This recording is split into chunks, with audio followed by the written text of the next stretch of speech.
Former Louisiana Congressman Bob Livingston tells One American News why he told the Trump administration that America's ambassador to Ukraine was a problem. This comes after Livingston was mentioned in that witness testimony transcripts of State Department official Catherine Croft. One America's Neil W. McCabe has that report from Washington. Bob Livingston is a former federal prosecutor, and he represented Louisiana in Congress for more than 20 years.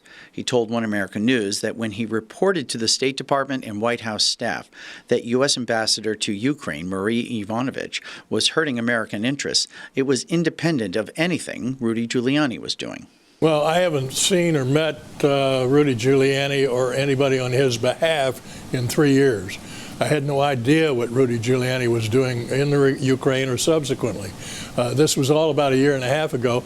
And I might say I already had two other clients, business clients in Ukraine who were doing business with the United States that had nothing whatsoever to do with the ambassador or any of these concerns. Livingston said he was invited to Ukraine to meet with reformers there and assess how America could help that country. It was while he was there that he repeatedly heard from everyday Ukrainians that Yovanovitch was not working out. Ambassador Yovanovitch was not popular among the Ukrainians that I spoke with. I've never met her, wouldn't know her if she walked in the door right now. But I kept hearing complaints about whether or not she was adequately representing the United States, whether or not she was representing the Trump administration. And on the basis of those complaints, I picked up the phone and called the NSC and the State Department to just tell them, as an American citizen, that they should be concerned about her performance over there. Another thing he heard was that Yovanovitch was working with George Soros, he said. They did tell me that she was working on behalf of Mr. Soros from one time or another.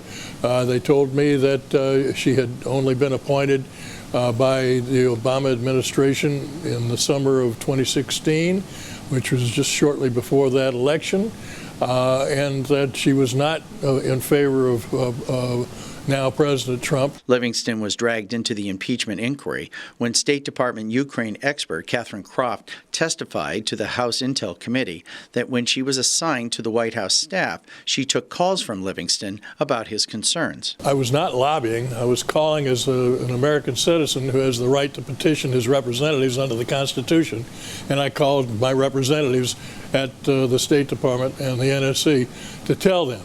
At the time I first did that, I was not representing anybody in Ukraine.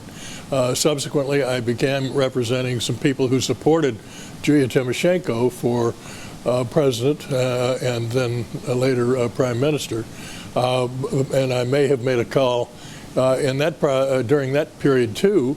But again, I separated in my mind the fact that she was our ambassador was not doing her job, and I just simply thought that the U.S. government ought to be made aware of that fact. The Republican stalwart said he has no regrets about making the calls about Yovanovitch, and he would do it again. Had I been in Paris and heard that the U.S. ambassador to France was not doing a good job, I would have passed that on. Had I been in Russia, likewise the same, or in China, it would have been the same. In this case, I happened to have been in Ukraine in May of 2018, and I was told about her lack of adequate performance, and I passed it on as an American citizen. Neil W. McCabe, One American News, Washington. Want to see more videos like this? Click on the link below and subscribe to One American News on YouTube, and call your cable provider and kindly demand that One American News is added to your lineup. Call and subscribe today.